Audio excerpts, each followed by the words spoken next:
Roman Dolidze and Phil Hawes in the middleweight division. The middleweights are looking pretty good recently. Phil Hawes going out there, knocking out the Ron Win, beating Kyle Dawkins in a dominant wrestling and grappling and ground and pounding performance, beating, you guessed it, Nasruddin freaking Imavov, a top 15 UFC middleweight, and only losing to Chris Curtis, who, guess what?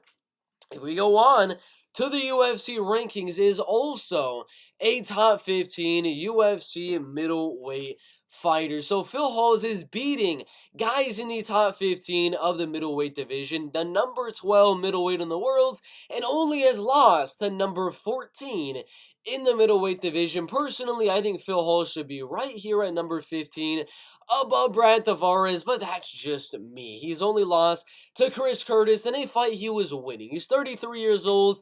He is going to be a little bit lengthier than Roman Dolidze, but a little bit not as tall as Roman Dolidze. He's been doing quite good recently, going out there getting a decision win on Loreno Staropoli. A lot of cancellations in a row, but then he ended up knocking out, starching Kyle Dawkins in 1 minute 13 seconds of round number 1, a guy that previously had not gotten finished by Phil Hawes and did not get finished by Brendan Allen, and Roman just went out there and starched him. So this should be an interesting one.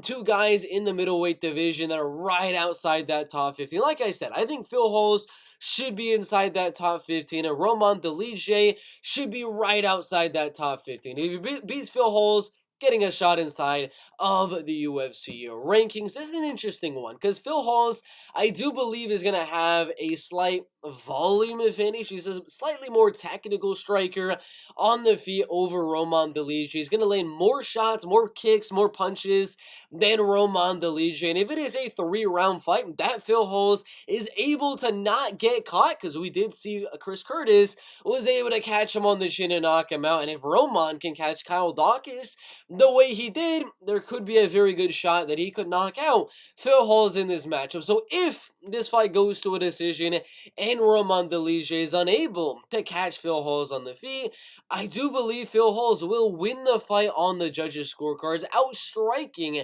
being the more technical guy and landing more volume on the feet over Roman Dolidze. The way Phil Hawes wins, defending the takedowns, making it a 3-round striking fight, and outlanded Roman Dolidze, winning a 29-28. The way Roman Dolidze wins is landing some big shots on the feet, possibly knocking him out, or landing some big shots on the feet, getting him worried about the big shots on the feet, and mixing in those takedowns. But I don't believe Roman Dolidze is going to knock him out, and I do not believe he's going to be able to get those takedowns. I think this will go 3 rounds, and Phil Hawes will be able to win at least 2 out of 3 rounds, out volume and out landing the man, the myth, the legend in, I would say, round 2 and round 3. I think round number 1, Phil Hawes could lose that round due to the big shot that Roman could be able to land, but later on in the fight, you might gas a bit. Phil Hawes currently started as the underdog and then went to minus 170. Now is at minus 156.